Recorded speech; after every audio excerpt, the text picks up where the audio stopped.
And now the wildebeest have started running. We thought they were having a panic attack, but they're not. They're just sort of doing a little migration. And just only half of them. There are huge numbers all sides of us, and these cats are in the grass over here. They left that kill completely uneaten, but for one extremely sensitive part. It was a bull, and you can put 2 and 2 together from that. They left him there. You got the lines? No. And we wanted to follow them up over the top, but it was too rocky, and so we had to come around. And they're in here somewhere. We're just wondering exactly where. Oh, watch out, here they come. They're right next to us. Right next to us there. They've just nailed one. Just to the left. Left. They're right there. They've just smashed one. They came straight out of the grass behind us. I cannot believe we missed that. Right here. Straight out of the grass.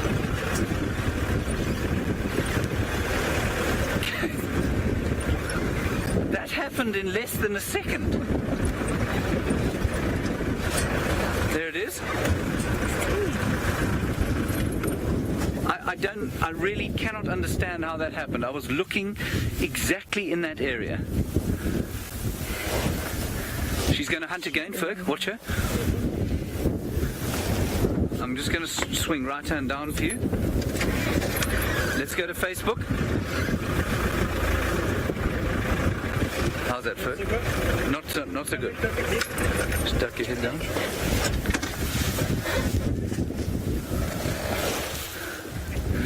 Everybody, we're on our second hunt here. In fact, the third. We've just watched another wildebeest go down, and now that lioness is on the hunt.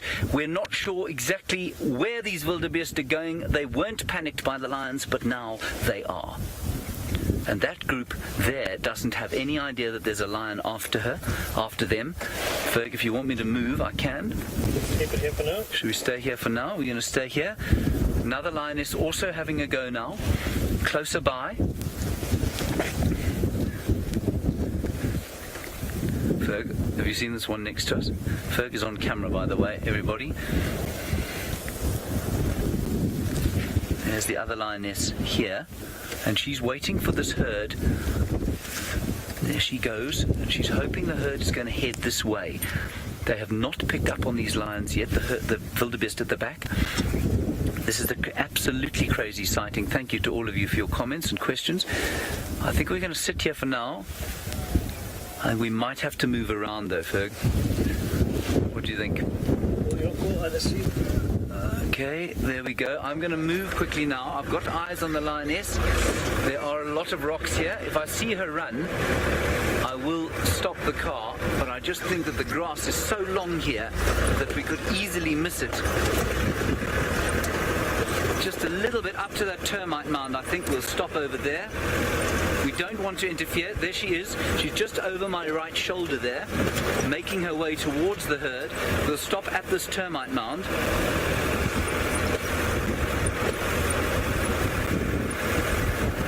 The wind is now blowing. This is entirely in the lion's favor. There's still light. You see her, folks? She's just straight over my shoulder. Well done. Those wildebeest standing up, hoping to see what the threats are. Now there are a whole lot sort of angling towards this way. I'm not going to move from here.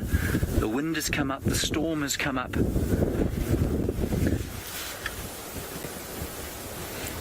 These lionesses are killing for the sake of killing. They have not been eating. They did not eat the other one that they killed. They've just killed another one behind us. There she is, well spotted. Straight towards them. Look how perfectly coloured she is. She's moving now on smell and on sound. She cannot see, but she knows she's close. She can hear their movements. She's using the wind. They will have absolutely no idea that that's where she is. Just watch carefully. Every so often, just a little flash of tawny fur through the grass. Oh, this is terrifying for a wildebeest. Oh, Maritza, you say it's like they're on a hunting frenzy. That's exactly what's going on. Can you still see her? I can't see her either. She's in there somewhere, everybody. Somewhere in there, and she's about to make her move. Her second move of the day. I don't know if this is the same lioness. She must be so close now. It can't be long before a little one walks past that she singles out as a target. And we might only see, the only thing we might see is the wildebeest suddenly scattering. I'm trying to spot the other one. Don't know where the other one's gone. What we don't want to do here, everyone, is start the engine and spook them. There, what have you spotted, wildebeest? Keeping an eye out all sides of us now. Where is she? In that swaying red oat grass, perfectly camouflaged. She is the absolutely perfect design for this landscape. And now the wildebeest have calmed. They're making their soft canoeing sounds. But somewhere in those swaying culms, death lurks. We might, like I say, only see them suddenly panic and run. Why they decide to start hunting now, I don't know. Look at the light changing.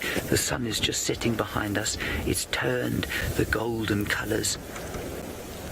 And somewhere in there, in that beautiful mass of grass, lies Africa's most effective migration killer.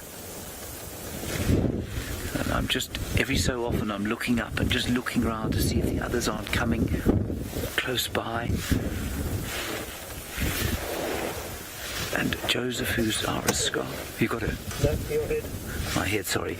I'm just moving. Joseph is saying that there is one to the left of us. Okay. She's going. There she goes. Oh, well done. That's number 3. Fergus, brilliant work there, everyone. Cameramen seldom get the kudos they deserve. Absolutely brilliant patience not to move the camera from there. That is a year and 7 months old, everybody, on its second migration. Oh, he's putting up a good fight. Come on, fella. But those enormous lion canines are in between the windpipe now and the throat, and I don't think there's any chance that that thing is going to escape. She is so strong. They're probably about equally matched in weight at the moment. But in terms of strength, there really is no competition whatsoever. Now look at the rest of them behind there. They're not panicked. They're just now migrating slowly. They're just having a run. Now, I hate to do this to you, but just off to our left, there's another lioness stalking. I'm going to move slightly. There she goes. She's about to run. Can you see her there, Ferg? Okay, I'm going to stop here. Sorry about that. She's going to run. You got her. Just to the. You got her. There's a little stick to the right, Ferg. To the right. Quite a long way to the right. Where those wildebeest are there. She's just behind that stick. Okay. Somewhere there.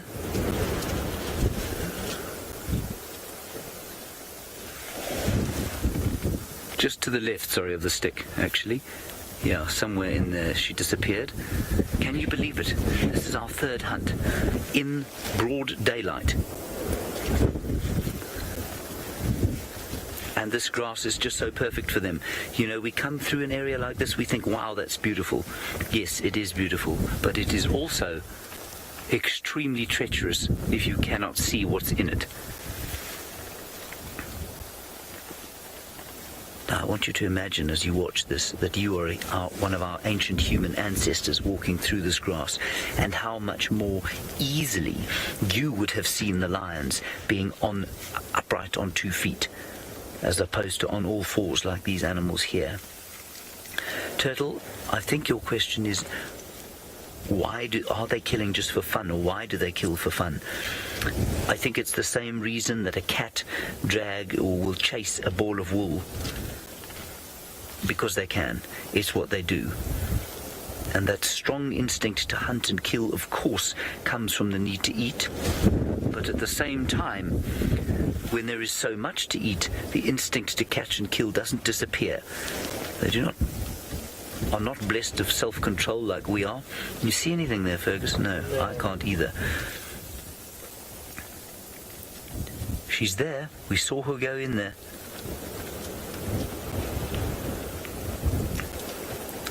She must be now about to pounce. I'm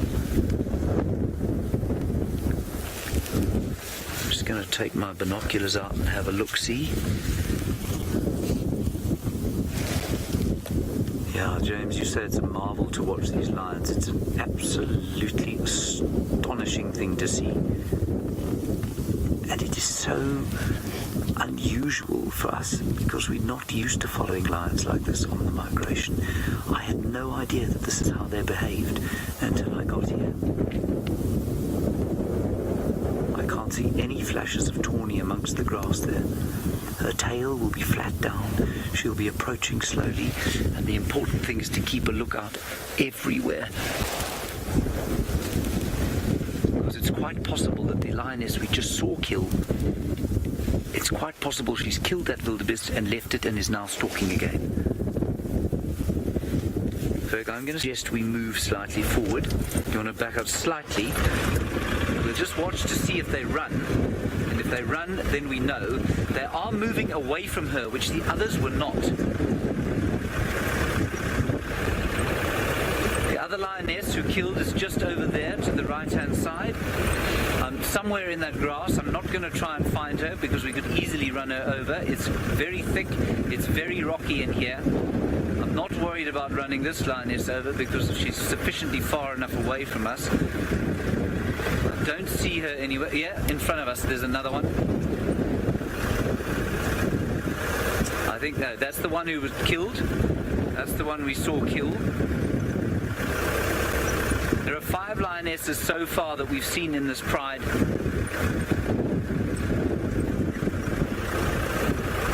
At least she's still on her kill there. Whether she'll actually make use of it or not, I don't know. Let's leave her there.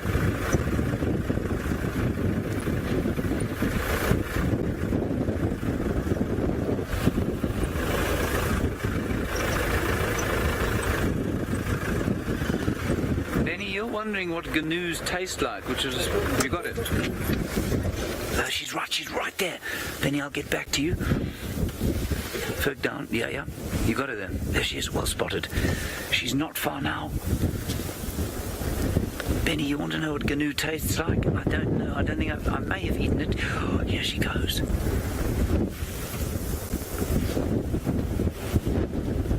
Now they have no idea. Now they have absolutely no idea. Just a straggler at the back there, I think is going to cop it. It's limping. That one back at the back is limping. It's in big trouble. She's picked it up exactly like she picked up the other one if it was her. Look at them coming together there. I don't know if she's noticed it's limping or not. She's now right in between it and the second last wildebeest. There she's going for the other, another one to the right. Oh my goodness. That's number 3.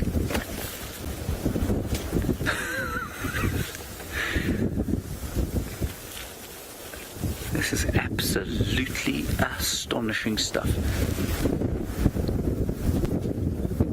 Can you believe the luck of that limping one? She didn't see the limping one, and she grabbed the youngster in front.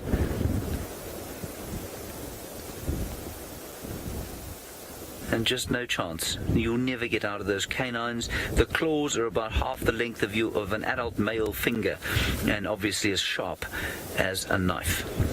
And again, that is a yearling. And I can tell that from the horns into the second migration, made it through the most difficult time of life, and are plucked from existence by a greedy and murderous pride of lions. And I know that sounds very nasty, but really it is difficult to watch this without feeling like that. There is a huge storm now blowing in. Alright, let's go a bit closer to that one, I think.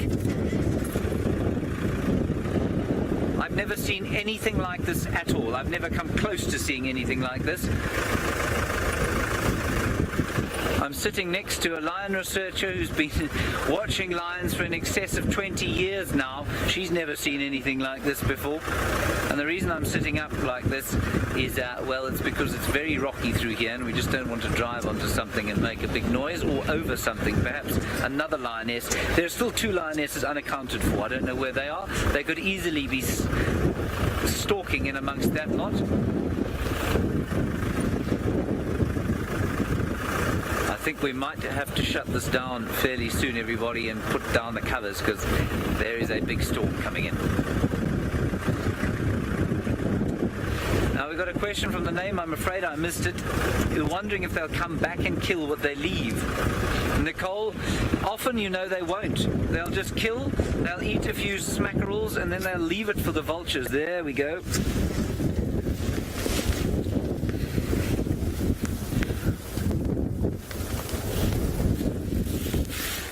Well, before the sun's even set, we've had 1, 2, 3, 4 kills.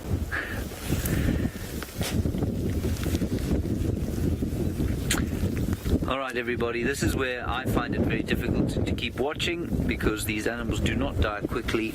We're going to have to pack up for the storm, I think. Thank you for joining us. We'll keep you posted if anything else happens.